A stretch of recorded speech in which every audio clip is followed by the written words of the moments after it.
Never listen hard headed. Nah. Putting in work overtime on the low. Only did what God tell me. Nigga big shining, big diamond.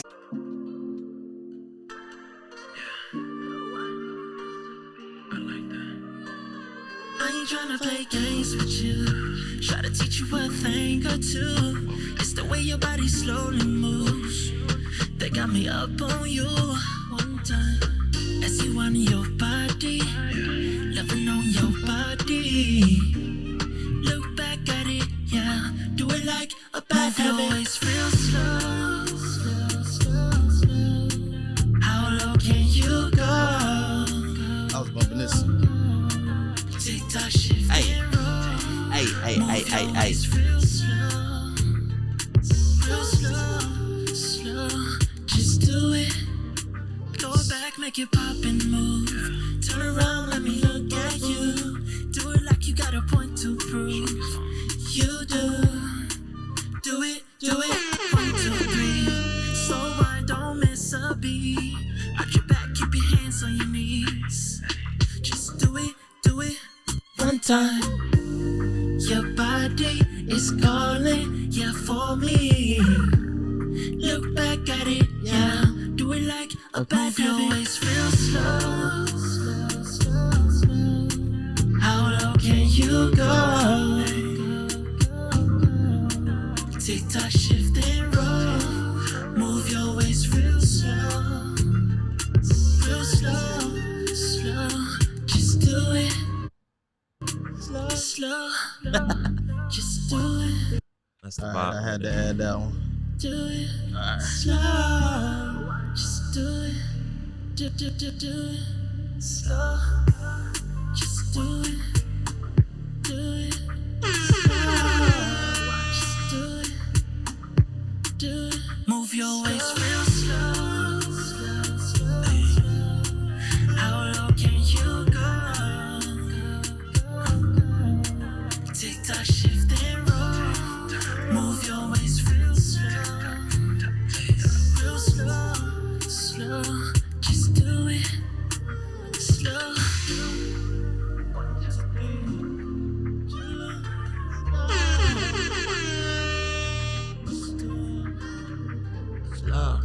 All right, and you are tuned in to another episode of Artist to Artist at the AV Club. It's your boy Westside, and I'm here with a special guest today.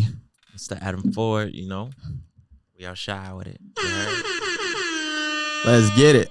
Yes, sir. So how you been, man? How's life been treating you, man? It's been some years since the last time we linked up. Man. Last time we linked up, it was a studio session for the girl Rebecca. Yeah. Shout out for her. Yeah, shout out to her and her success on her Instagram. Yeah, shout out to So her. that was probably about like what, 3-4 years ago? Nah, that had to be longer. Longer? It was before COVID. Oh, you right. Yeah. COVID. Damn, that was before COVID. Nigga, we in 2024. Yeah. Oh, shout out to that though. 2024. Oh, yeah, Happy New Year. Happy New Year. We in another year. This is the first episode of the new year that I'm shooting with the boy Adam Ford. I had to get him. I like being the first for everything, you know? Yes, Hey, sir. am I the first R&B artist you got? No, I got one more. I got one. Respectfully. Hey, but Kim, y'all both on a track will be fire. I would love to get to Wait, hear what's that. his name? His name is Mars Lyric. Mars. He's on the song I got with him called Company. He's the one singing Company and Falling. Okay. Yeah, so I'm checking that out. So let me get started off by asking you, like, where did music start for you? Like start or like Yeah, what do you like mean? who was someone that put you into music? Like, was it your parents, like your sibling, or cousin? Like, where music start for you? I would say it had to start from because I was homeschooled my whole life. Oh, okay. Where- So a part of our daily routine. It's not a routine, but school curriculum. Yeah. We had a music class. Mm-hmm. So the music teacher was the first one that introduced me to music. Yo. I was like, shit, like, can we cuss? Yeah, go ahead. Like 4 or 5 years old. You the first person I had on this show that got introduced through music by a music teacher. Yeah. So you're first on that one right there. Okay, that's number 1. Yeah. That's one. So tell me about that, like, because my experience with music has always been outside, like from parents, from cousins, family members, just playing music and you hearing it, and then you get your own relationship with music.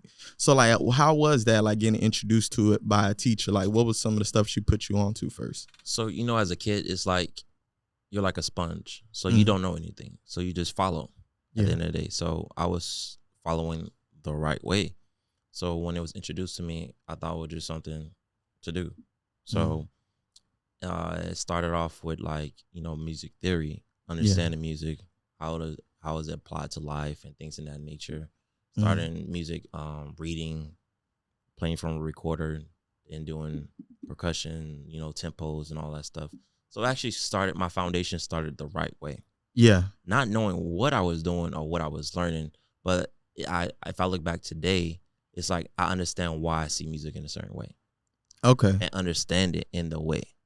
So I'm able to put things together because it makes sense. But I'm starting to learn that music doesn't have to make sense. It just have to feel good. Yeah, I agree with that. I feel like music is definitely a feel thing. 100%. Yeah, like a lot of times we go with our gut and what we think sound good. Yeah. Because if you think about it, some of the biggest artists that came out in the past years, their sound and style is unorthodox. Yeah. Or like you take like a Blueface, the way he blew up, he rapped off beat on a song, But let me ask you this: is it really off beat? It was a different pocket. It was a pocket nobody probably other than him would have picked, because to the outside ear would sound like you're offbeat. Word. So I think that's what it was. It felt good though. Yeah, I mean, yeah, it was a bop. It was definitely a bop. That's the thing. That's what I had to learn later on in my career. Is like off beat, on beat. You have to be on the beat, whatever. But everything is timing. Everything is numbers. Yeah. So at the end of the day, as long as it feel good, it doesn't have to make sense all the time. It's easier when it makes sense. Yeah. But to a listener, they're not listening to what's like makes sense or what's on beat. They don't know. They just understand that it resonates to them. It feels good. That's the thing. I don't have to. Message. I had to do that one.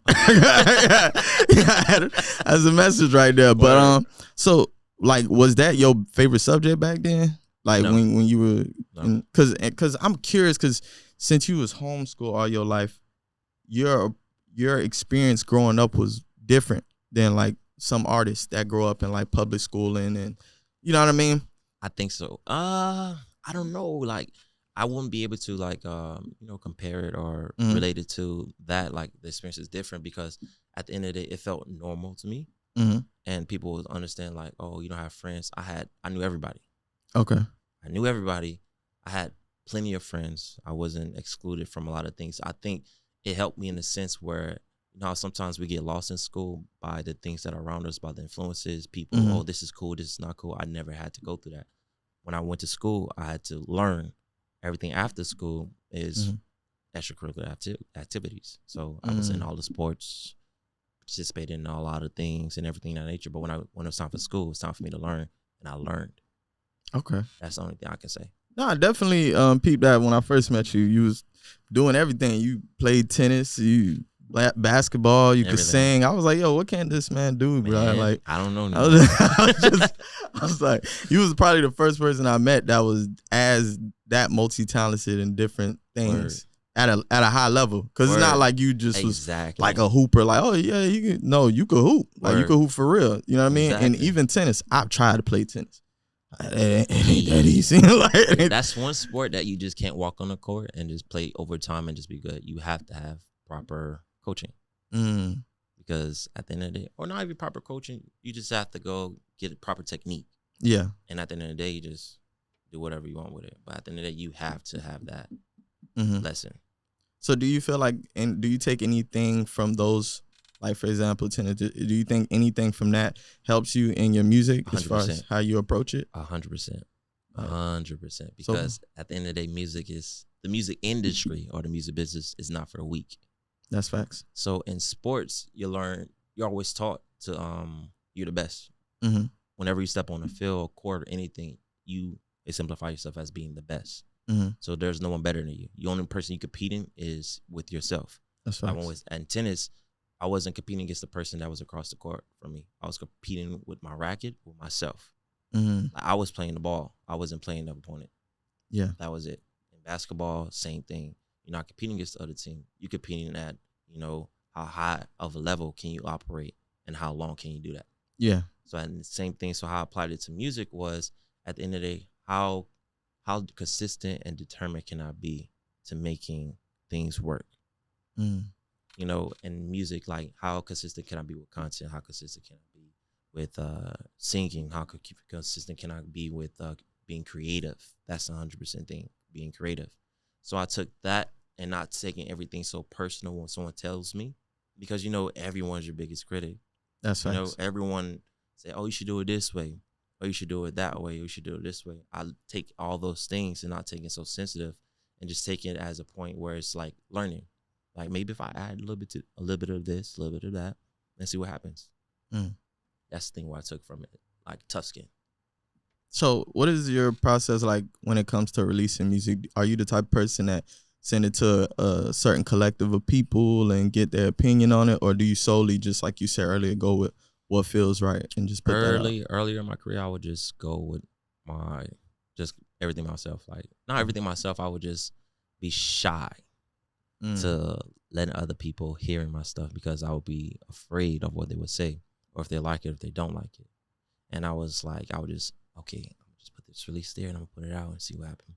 Nowadays, I'm very confident. So I want to hear other people's opinions. So this project I have coming out soon, I got together with a couple of like close friends of mine, and have them listen to the whole thing and have them critique it for me. And they said a lot of things that I've taken in. But mind you, my mind is made up. By the time I get to that part of it's done. It's already made up. My mind's made up. Yeah. So I take that and listen, like, okay, so I could have done this better on this.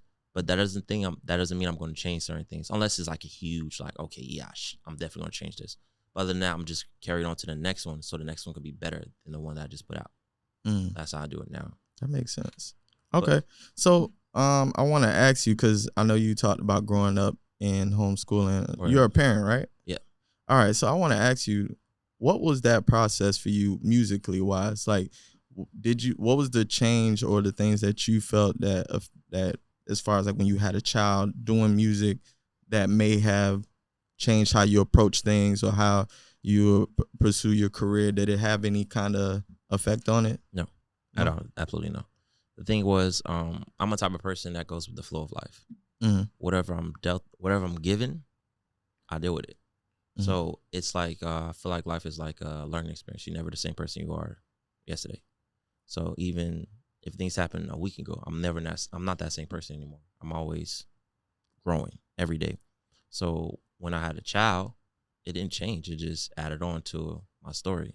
It added on to things I can write about now. The only thing that I like to write about or make concepts about is my life. I can't do anything other than that. I can't make up shit. Like, I can only like put it down and create around it. And that's how I get all my songs. I don't think I have one song that I have not been through or dealt with. Not one song. I can't think of not one song. So every song I've been through, 100%. Maybe one song. And I have one song. I didn't even like the song. I hate the song to this day. Because it's called Fiji. Like Fiji water. Fiji water. I've never been to Fiji, so what the fuck I'm writing about Fiji water or singing about it? Well, I mean, if you're using it in a creative way. No, it wasn't like a comparison in a creative way. It wasn't. It was comparison to water. We could take a topic many different ways. Yeah, but it wasn't. It was like an island vacation type of song, and it was like I just didn't like it. I couldn't relate to it, so that's probably why it's one of my least favorite songs. So at the end of the day, I like to sing about things that I've always been through, or I can always resonate from. It helps me.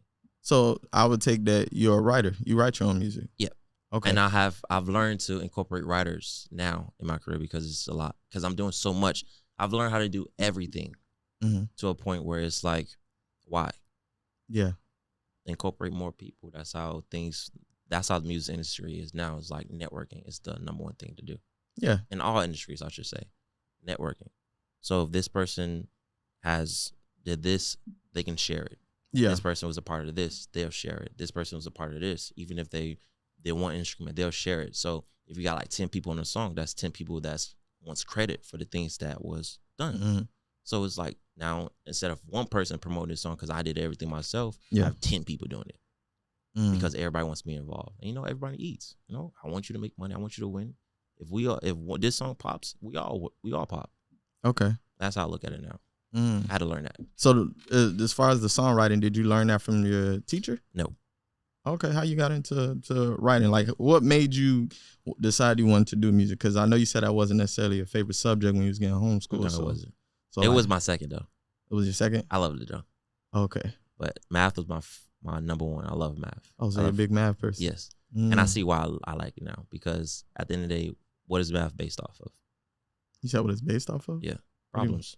Oh, yeah. Problem solving in a sense. Yeah. So I love solving problems. There's always a solution to everything. And if you look at it, I was taught as a young age that life is mathematics and mathematics is life. Everything's based off numbers. That's facts. Everything. That's facts. I don't care if it's a cup, a phone, mic, cameras, table. You have to have dimensions. Exactly. Everything. So life is mathematics, mathematics life. But now I understand why I love math so much. So, but what got me into like music was I was a shy kid. Very like shy. Okay. Shaking, like you scream at me, I might cry. Yeah. Shit. So, I think I was like 15 or 16, and it was a boy band group that was opportunity presented to me, whatever. And I was just writing. We was, it's all the boys, cool shit, yeah. And I was like, let me join up. I was like, okay, whatever. It was a family little thing, whatever. They started bringing the friends in, whatever. And then we had to perform. And I was like, oh shit, I'm shaking like in front of all these people. Yeah. So ever since I got on that stage and performed, I kind of fell in love with it. It helped me because at the end of the day, I didn't know how to deal with being shy. I was scared. So by that helping me, it kind of made me want to pursue it more to get out my shell and like kind of like, in a word, blossom. Yeah. So after that, a lot of things led to a lot of things. Disbanded the group, went on my own, started meeting people, networking, and then I came across these people. I'm not gonna say their name, but I came across them and they taught me how to songwrite. Like broke it down to me. Okay. Like they was telling me like, bro, you're off beat. I'm like, what you mean I'm off beat? Yeah, what you talking about? They were like, listen to this. Yeah. They do this. You're off beat. Why would you add that there? I'm like, what do you mean? Like, I could not hear it. Yeah. They heard it. I'm like, what the fuck are y'all hearing? Like, this shit is fire. This shit yeah. No. They was like, no, that shit off beat. That shit off beat. What do you mean off beat? That shit off beat. And I'm like, bro, just write it for me. No. Because at the end of the day, they taught me that. They taught me a lot about the foundation of the business, how to get, like, your song copyrighted, the distribution part of it, the money part of it, make sure your BMI and all that stuff is all, all of that is correct. Yeah. And then they also told me, like, you save yourself a lot of money when it's time to, like, right, you get credits and you get more money in your pocket by doing something like this. So you don't want someone dependent on someone. You never want to depend on anybody for anything. Yeah. So you want to be able to write your own music. So they broke it down to me and taught me how to write. And I thought writing was just being like, saying what comes to mind. Yeah. Feel good, sound good to the beat. But they told me exactly how it's formatted. It's a formula. So when they broke it down to me, I was like, it didn't hit me. Yeah. Until like 3 months later. Then you finally caught on. I got what they was talking about. Pockets. So I was like, you don't want to fit too much words because it'll take you off beat. Yeah. You want to make sure it's always hitting. And that's it. And that's how I keep people bopping their head. Yeah, it's easy. If your head ever stop bopping, you off beat. Yeah. Throughout the whole song, that shit got to be like this. And that's how you know you got a good one. Okay. I got a question. So I seen this post the other day, and it was talking about hits, right? Like hit records. Right. And the guy was like, a hit record isn't made in the studio. It's made with the marketing team. It's made through promotions and things like that. He said, you can make a good song, but what makes it a hit is the marketing. So what do you think about that? Do you think it actually is in the studio, like the hit is made there, or is it more so on the marketing side? Whoever said that must be a business person. Yeah. Yeah. Because for artists, the hit is in the studio. Like we see, like I think I was watching something with Jazzy Faye. Yeah. Like, I believe someone was supposed to work with him and they said something anti-hit, and he kicked them out and never did a song with them. Nah, anti-hit? Anti-hit. I don't know the words to say, but it's basically he was saying like, I hope this is good, or using words like that, like, you know, like he was unsure of himself. Yes, unsure. Yeah. That was the word. No, every song that you write, every song that you sing is a hit as an artist. That's how you gotta step into that element. Like when I'm singing this shit, it's gonna be a hit. I don't care what it is. Yeah. It might not be a hit. But listen, you walk into every booth, every session, like we about to make a hit. That's an artist. Now on the business side, I 100% agree with that. A hit is made by the marketing team. Like there's a lot of songs that grew on you that you didn't like when you first heard it. That's facts. Yeah, radio, and I think that's why radio still play a big factor when it comes to marketing. Radio plays a huge factor. Yeah, it's expensive. It ain't cheap. It ain't cheap, but it definitely play a factor because just someone getting in the car and the first thing they hear is that. Yeah. It has that even play if it on don't, even if it don't resonate that one first time you hear it, or the second time, third time, fourth time, fifth time, out of sixth time you can be fucking with it. Yeah, that's just how we program. You hear something over and over, you're trying to figure out why am I hearing it so many times. Yeah, what makes this person different from every other person? It's not because they're doing anything different. It's just because it's consistency. Being able to listen to songs over and over and over. Now, I like this shit a lot. Like Water. How many times have you heard Water? Oh my God. Man, you get in the car, you turn on the car, make me swim. I'm like, what? It's mind you, it's a great song. Yeah. If you really listen to it. But it doesn't, for me personally, it doesn't capture my attention when the first time I hear it. Yeah. It just sounds like a good song. But after you listen to it so many times, it forces you to just pay attention. And when you force one to pay attention, they're going to eventually pay attention. Yeah. So then it's going to become a hit. Yeah. That's what it is. It's 100% correct. I agree with it. Yeah, I agree with it too. When he said it originally, I was just like, I don't like it. What? Like, what does that mean? 100%. Yeah, but you're an artist. Yeah. So you come from an artist's point of view. Every time we step in the booth or in the session, it's a hit. Yeah. Hits ain't created in the marketing team. It was created with me. Yeah.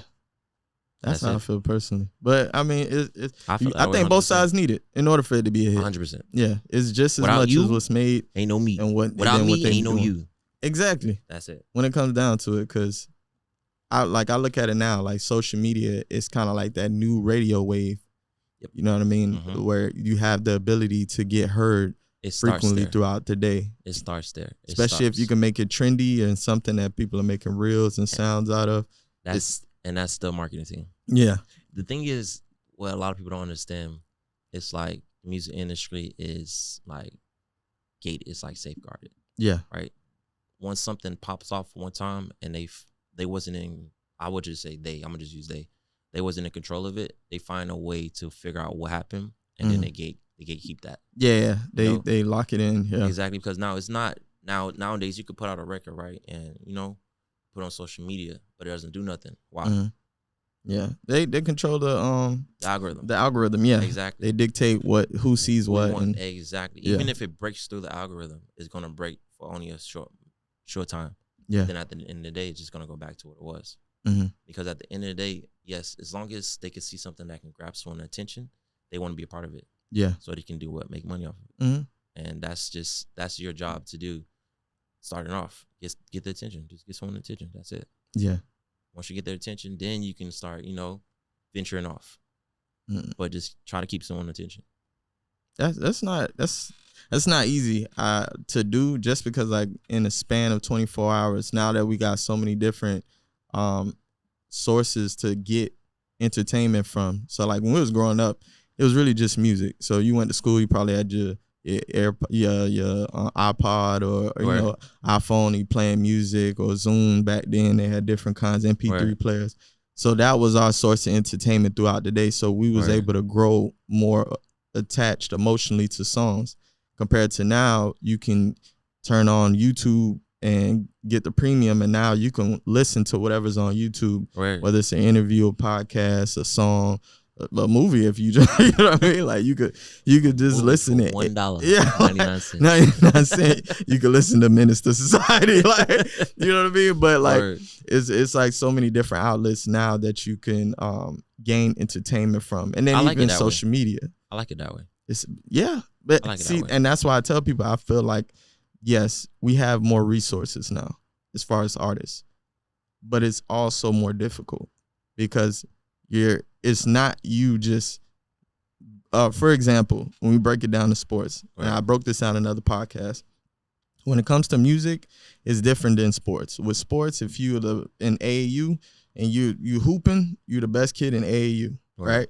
You get to high school, you hooping, you best kid in high school, in the nation, whatever. College, same thing. Pros, you are the best in the world now, right? With music, your first song, you're getting compared to the best in the world. Nobody's coming to your song and saying, oh, let me listen to it, and oh, well, this is just as good or better than my cousin that just started and does music. I disagree. So I kid you not. I disagree. All right, let me hear yours. Let me hear your perspective. The reason why I disagree is, at the end of the day, music is sonically. Yes, Make sure your stuff sounds sonically good. Mm-hmm. Make sure it sounds sonically as the top. Yeah. Because at the end of the day, you have the access to make it sound that way. Make sure it sounds that way. Mm-hmm. Make sure it be professional. Make sure it sounds that way. Yeah. Now that takes that out the way, because at the end of the day, you can sound like a pro. Yeah, you can. J. Cole, you're on all of them. Mm-hmm. You have the tools now. It's accessible and it's cheap. It's not expensive. Mm-hmm. It could be, but at the end of the day, you can still manipulate it.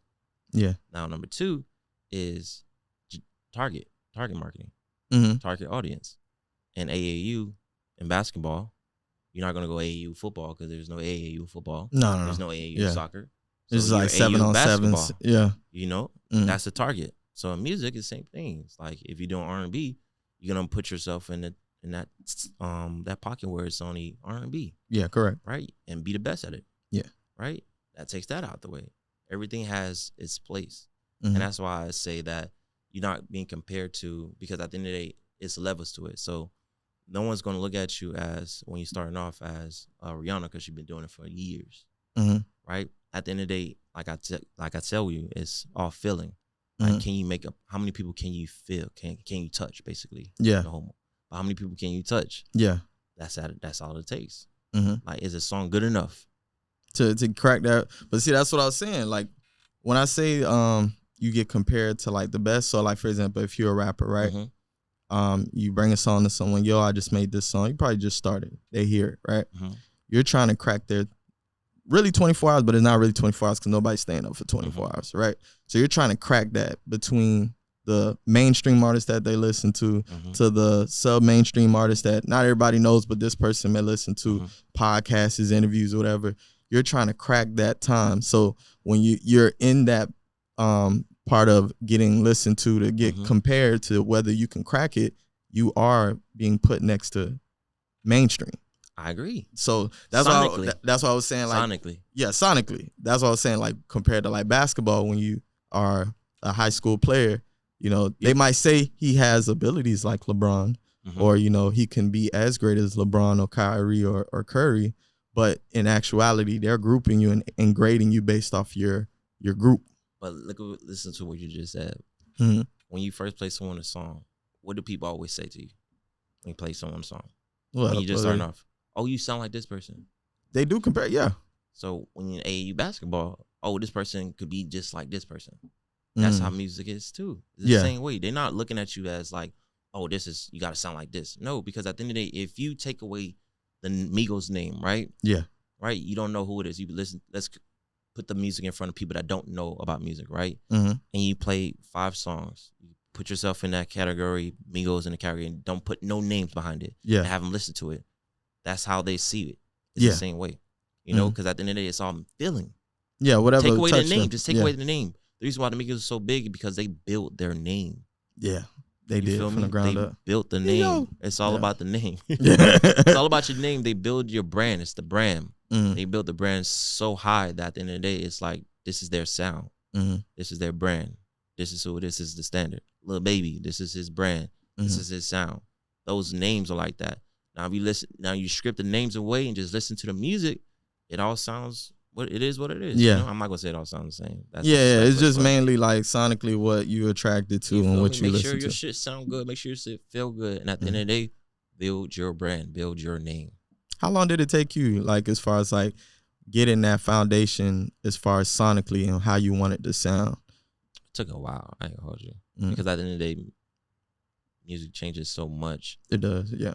It does. It changed so much. And at the end of the day, what I learned is not to follow, but to lead.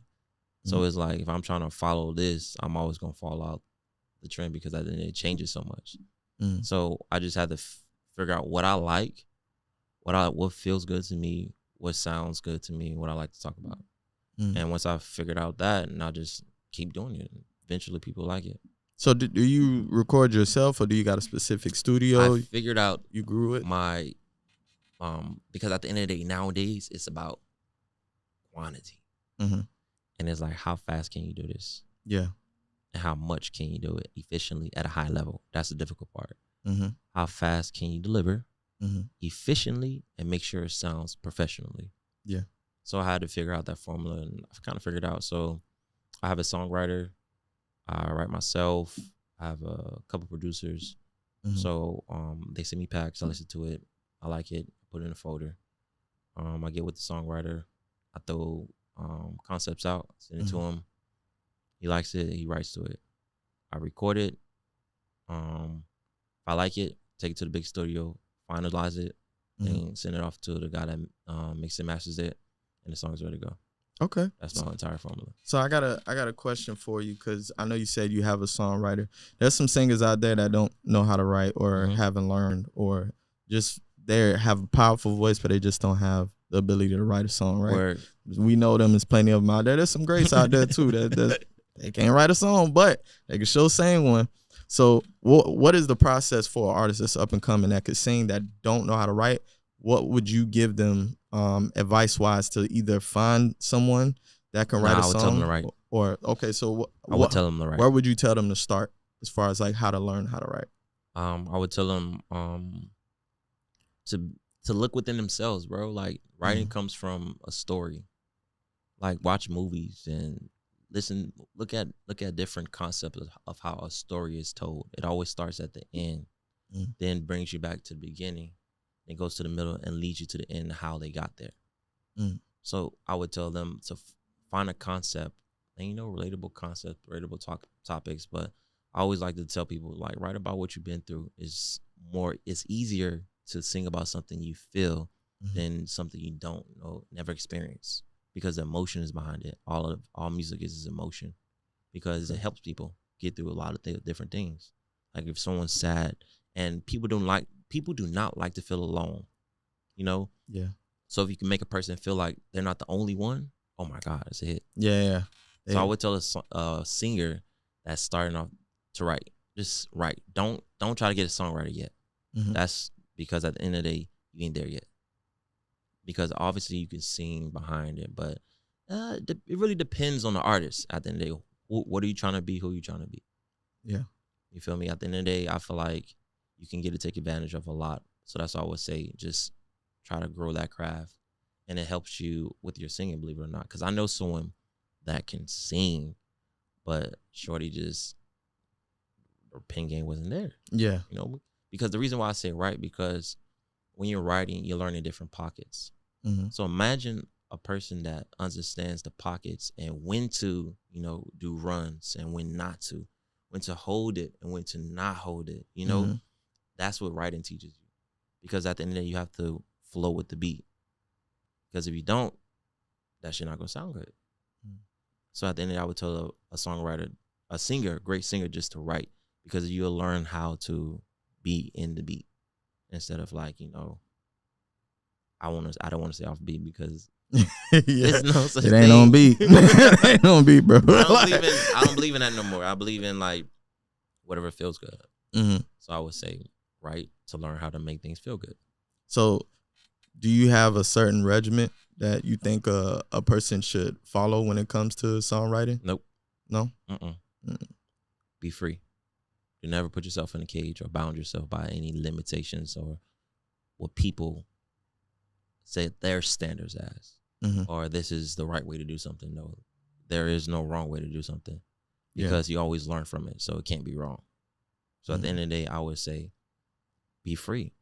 Whatever comes to your head, whatever makes you feel like it be, don't matter. be free, be open, be confident. That's it. That's all I would tell people. Okay.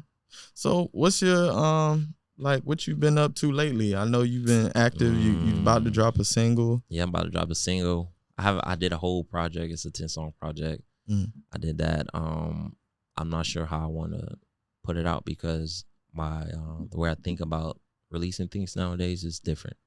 So I have a single that's coming out that's undeniable. Best song I ever have had, all that. Yeah, it's fire. So mainly I'm focusing on that song right now. I put everything behind this record. Like I don't care what it is. You got a date for the record yet? Yeah, January 26th. January 26th. Yeah. Yes, sir. I got that first. January 26th. January 26th. It's called Sheesh. Sheesh. Oh, I like that. Sheesh. Okay. All right. And what's your situation currently? Like when it comes to like, are you independent? Are you signed? Yeah, I'm definitely independent. I went down to being signed route. I like it. Yeah. But the situation has to make sense. So I'm gonna stay independent until a situation makes sense. At the end of the day, what makes sense is just, I don't know, it feels good. I'm a feeling type of person. I ain't gonna lie to you. Yeah. I go with the flow of everything. Like I don't like to deviate. Yeah. I'm always I believe I'm the type of person that believes that I'm always wherever I am right now, I'm supposed to be there. Okay. So if I'm not signed right now, it's because I'm not supposed to be signed. But that doesn't mean that I won't be signed. It's just right now at the moment, this is where I'm at and this is where I'm supposed to be. This is going to lead me to things that I want to manifest in life. Yeah. So at the end of the day, I'm going to stay independent. I'm learning how labels move and I'm just duplicating how they move. So I get different things from different places and hire them to do it and make sure it's done the right way. Okay. That's it. And I need to get more friends. I need more friends. The way that song came about. What, that song? Yeah. What, this one, Ocean? Yeah, Ocean. How that one came out? That one got tied up into Fiji, and it almost did not come out. It almost didn't come out? No. Why not? Because of the situation, what happened with people that was involved with it. Like it was just some funny shit. And it was like, bro, I put that shit out on a fuck you type tip. And I paid the producer. His name was Faye Focus. I paid him. Yeah. He didn't give me shit for it. Nah, you know how you pay someone, you get the paperwork and all that. I ain't get the paperwork for that shit anyway. So I swear to you, I asked him. I didn't get the session. I don't got the master for that. I just said, fuck you. Yeah. I don't care what happened to that. That's my favorite song too. That's crazy. Yeah. I was on a fuck you type tip. Yeah. That's the shiesty part with music. It's a lot of shady business that happens, and you learn as you go. Yeah, there's no real study guide like, hey, this, that, and the third. Your situation will always be different from someone else's situation. That's facts. That's facts. Yeah, there's a lot of things I know I learned in the process of starting music. I didn't even understand the quality of a studio dictates how the sound will come out. Like you go to the studio and the headphones ain't even fitting right. They loose and a little loosey goosey. That's the first sign right there. Word. This ain't coming out good. Listen, I had learned that early on. Like I used to go to studio sessions. I used to pay money and I'm like, bro, this shit not it. And mind you, I had to go back and keep going back. And you wasting money. That's how I had to always build my own studio in my crib. Yeah. I always gotta have a session in my crib, my studio session in my crib. So at the end of the day, it was like I had to learn that. And it was like the engineer is the number one person. Yeah. The number one. I don't care who it is. Engineer is him. He got to be him. If the engineer is not him, don't start that hour. That's facts. That's facts. Message. Listen, I'm gonna tell you, do not start. If the engineer is not him, do not start. Yeah, that's a big thing because honestly, with the music, like for example, out here, right? Anybody can open up a studio. Yeah, anybody. You don't gotta have no years in the game in order to be approved to open up a studio and start recording people. He can literally buy a computer, microphone, interface, put up a little cardboard box in the corner somewhere. Speakers. Yeah, some speakers. And yeah, I'm open. $20, $30, $40 an hour. Come through and record. Word. But if you don't know his backstory and who he's worked with and how long he's been in the game and how he learned, you won't know that there's a high probability he might not know what he's doing. It's a lot of producers out here just hitting that button. I said this before. Hit that button on you. Listen, I don't. That's another thing about me. Like, I guess I had to learn that too. Like, name dropping, and I've worked with this. I've been around here. Like, yeah, that's all good. That sounds good to me. I don't care. Yeah. When people talk to, when I'm about to do business with you, I don't care about who you worked with, where you come from, all that. Let me hear what you got. Yeah. What you sound like now. What it is now. Because shit changes, bro. Yeah, definitely. You're not using the same tools that you used fucking 10 years ago. Yeah. Plugins change. All that shit changed. You hip today? Your shit sound. Let me hear what it sound like right now. You got the new plugins. You got the new plugins, bro. You feel me? Like, I don't care about who you been with, where you been at. Yeah, that shit sound good. Yeah. Where you at right now? What have you done right now? What have you done lately? You feel me? If it sounds good to me and it fits the chemistry and the vibe that we're on, let's make this shit happen. Yeah. All that other shit, bro, that shit out the window. No, that's facts. You've been in the game for 20 years. I don't give a fuck. What you sound like? Yeah. You ever heard them old heads? Bro, I work with people, bro. They got Grammy, 15 years ago. Yeah. Ain't got shit. Now. 15 years later. Yeah. You was hot back then. Yeah. What about now? Yeah. You feel me? What does shit sound like now? Sound like 15 years ago. I can't fuck with you. Yeah. You feel me? At the end of the day, even fucking Charlie Wilson said he had to grow with the times. You feel me? Shout out to Charlie. Word. Shout out to Charlie. Cause hey girl, I had a conversation with the last R&B singer I had on. I asked him a question because it was a post I came across, and it was a singer. I want to say it was Case. Okay. The singer, and he was talking. They asked him who sings better, Luther Vandross or Charlie Wilson, and the singer went with Luther, and his reason is like basically his presence on the song, like how he carries the song, how he's able to take songs that are not hits and then turn them into hits just because how he sings it compared to how the original songwriter or the singer sang it.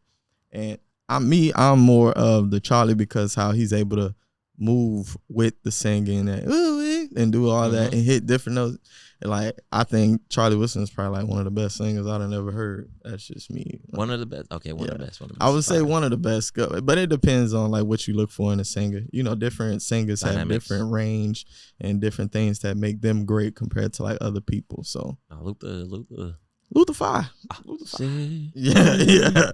Luther is fire, man. Luther fire. Yeah. Yeah, I don't know how to answer that one. That was a tough one. Like, who's better singer? Who's a better singer? Yeah, the question was which one was better, and he said Charlie sang way better than Luther. That was what he said in the interview. It's like that Charlie has more range than Luther. Charlie has more range than Luther. I feel like they're both equal to me. Yeah, because they both have a extensive range. They're both able to go in and out the song, different pockets, and they're both able to make you feel what they're singing. Yeah. So it's like, what are you looking for when it comes to a better singer? Like, tone is there, dynamics is there, range is there. Like, I don't know. When it comes to like different singers, I feel you hit a plateau when it comes to singing that it's like you're no better than the greatest person, the greatest singer this. Because you're all doing the same thing, but in your way. Yeah, it's your own rendition of it. So it's like damn, like you sound good because the way you singing it, and you can't say, oh, he does more runs than this. He makes you feel he could do the runs. He could go all the way up here. You go down here. Yeah, go in and out of pockets. You know, he could take another song and make it sound really good because it's Charlie. Yeah, or it's Luther. So I would say they're not better than each other. I would say they're right here. So who's your top 3 singers? Top 3? Get your top 3. Top 3? These questions now they're going to get a little challenging. Top 3 singers. Chris Brown. Okay. Brian McKnight. Tank. Oh, that's a nice 3. Yeah. That's a different 3. People be trying Chris Brown when it comes to the vocals. I think Chris got it, honestly. Definitely. You gotta hear it. You gotta hear outside of the the tempo songs that he does when it comes to singing. Yeah. You gotta hear what he does. You gotta hear the backgrounds he does. He does his backgrounds sometimes. Yeah. But it's sweet. It's like, and then he be running like, come on. Me personally, I feel like if it wasn't for that situation, we ain't gonna bring it up. Word. You know what I mean? If you take that situation out of his career, and then like, let's say he doesn't goes to jail, and maybe he doesn't have that more tougher, gritty. The thing is, you know what I mean? He stays in the lane that he was in when he first came out. The clean know. Cut. I would not know. I feel like because they were already comparing him to Mike. They're still comparing him. They still comparing him, but I'm saying like, I think he would be even. I wouldn't. And he's big as hell. I'm not saying he's not big. He's big as hell. We would not. I feel like he would be even. I don't know, maybe like a slightly bigger or something, just because of that stain that was put on his career because of that. I don't think that stain broke him. No, it didn't break him. No, I feel like it made him. Yeah, because he made hits and he's made history since then. Yeah, because at the end of the day, if you say, all right, so if we start there, right, he was like the golden boy. Yes. Like, he was like the golden child. Everybody, he was American sweetheart, everything, right? That happened. Boom. Everybody hated him. But then he still, still kept it going. Yeah. But if that not has happened, who knows where he would have been? That's facts. Because at the end of the day, like, if you listen to a lot of his stories, he's always gritty, right? It probably would have took him out of control. He might have lost himself. That's possible. Because at the end of the day, situations make you, if you're able to get through them. That's what they place in your life for. Yeah. So I always look at situations like that as like, it happened for a reason, and it didn't harm him. It made him better. And at the end of the day, he's still putting out fire. Yeah, still is. Shout out to Chris. Yeah. All day. Yeah, definitely a goal. You gotta drop a cruise bomb now. Yeah, I got you. Yes, sir. Yeah, he's definitely a goat in the game when it comes to that's music. one person I do want to work with. I think I have that connection to make that happen. Oh, you got to, man. Yeah, I was about this close, Yeah. That right there. Like right now, bro. Listen, drive a car away. It's gonna come back around. Oh yeah. That's just how opportunities. Well, when you working how you work, because the one thing I'm gonna give you also, one of the things I'm gonna give, let me say it like that, is quality. One of the things that from day one when I like seeing that you did music, because when I met you, I didn't know you did music. Oh yeah. I didn't know. I seen you play. The first thing I seen you was playing tennis. Word. I was like, oh okay, all right, on the tennis court. I ain't know. So then after that, then I think the next time, well, not the next time I seen you, but then I seen you on the basketball court. Word. And then I seen how you was on the court. So I'm like, okay, and he could hoop too. Word. And then I found out you could sing and you was a singer. I was like, wait, what? Hold on. Word. So the quality from the point that I first seen your music has always been there. So even when I started, you were one of the people that I leaned towards and was like, hey, how this works. Word. Is there any advice you can give me? Like, I'm trying to do this, but I don't know nothing. Word. Like at that time, I just knew music. I've been listening to music since I was a kid. I was the CD man. I used to have a book full of CDs and listen to music all day. So I knew what sounded good to me, but I didn't know what's the process to start off as an artist and to get into your own element and what you want to push and bring out. It was a lot of trial and error, a lot of trying different things out and just seeing what I was good at and what was my strength and weaknesses and things like that. So like, as far as like an artist that's starting out, what's some advice you would give them, like something they should focus on when they starting up? I would say go through it.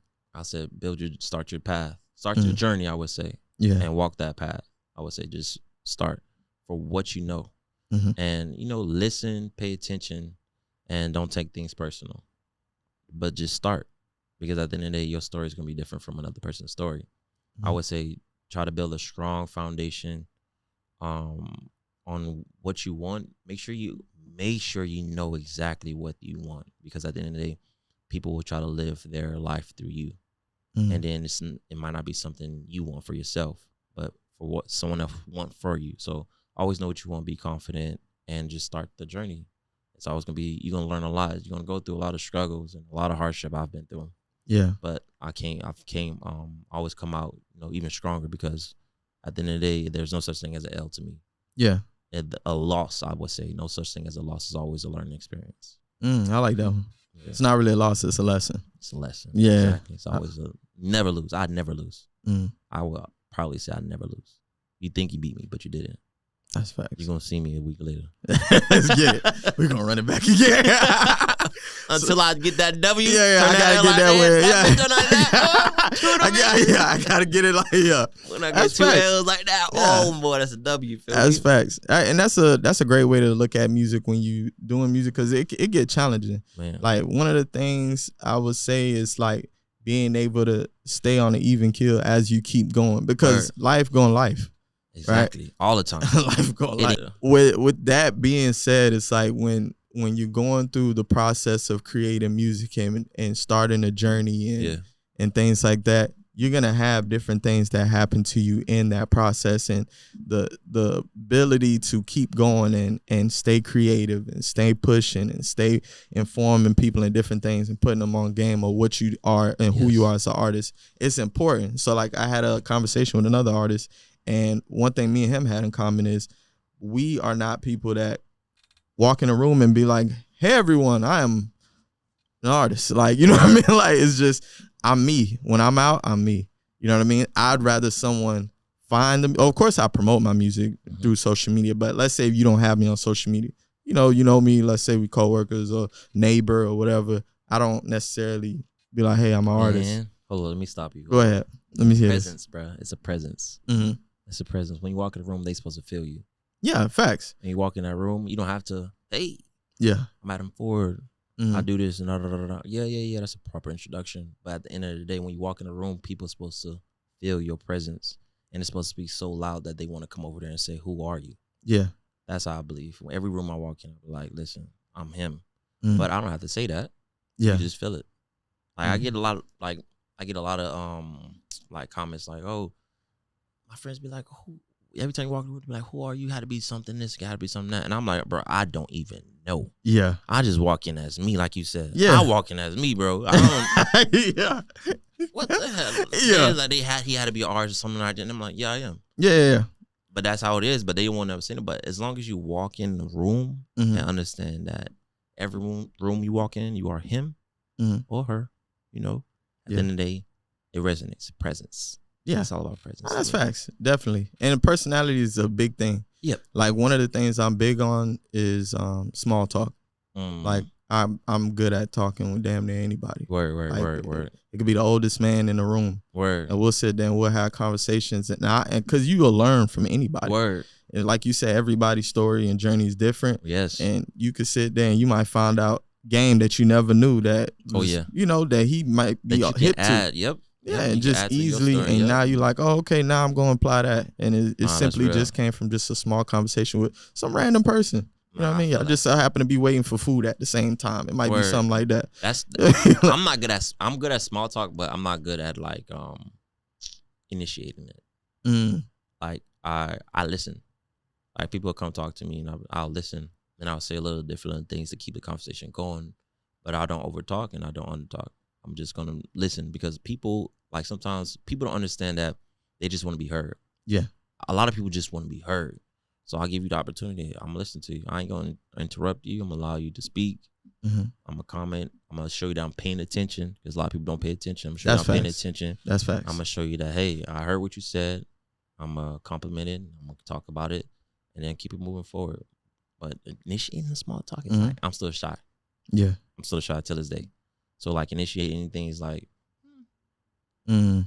that's why I solely depend on my presence to initiate a lot of different things. So manifest a lot of different things. Yeah. So before I go somewhere, I always think about the outcome or think about what I want from it.